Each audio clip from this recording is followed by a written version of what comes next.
मुख्यमंत्री लाडकी बहीण योजनेवरून विजय वडेट्टीवारांनी सरकारवर निशाणा साधलाय। जेमतेम मोजक्या बहिणींना योजनेचा पहिला हप्ता मिळाला, परंतु ढोल पिटण्यासाठी 199 कोटी 81 लाख रुपयांचं बिल राज्याच्या तिजोरीवर लावण्यात आल्याचं वडेट्टीवार यांनी म्हटलेलं आहे। पाहूयात विजय वडेट्टीवार यांनी काय पोस्ट केली आहे। जेमतेम मोजक्या बहिणींना योजनेचा पहिला हप्ता मिळाला, मात्र ढोल पिटण्यासाठी 199 कोटी 81 लाख रुपयांचं बिल तिजोरीवर टाकण्यात आलं। 15 ऑगस्ट सुट्टीचा दिवस असताना हा GR काढण्यात आला। सुट्टीच्या दिवशीच काय कामाच्या दिवशीही मंत्रालयामध्ये जनतेची कामं होत नाहीत। 15 ऑगस्टचा दिवस सुद्धा सत्ताधारी आणि शासकीय यंत्रणा सोडत नाहीत।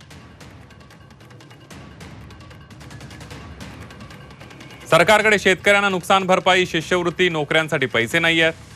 स्वतःची बढाई करण्यासाठी जाहिरातींसाठी मात्र भरमसाठ खर्च सुरू असल्याची टीका विजय वडेट्टीवारांनी केली आहे। दिल्लीत बसलेल्या सरदारांना खुश ठेवायला आधीच महाराष्ट्र गहाण ठेवलाय।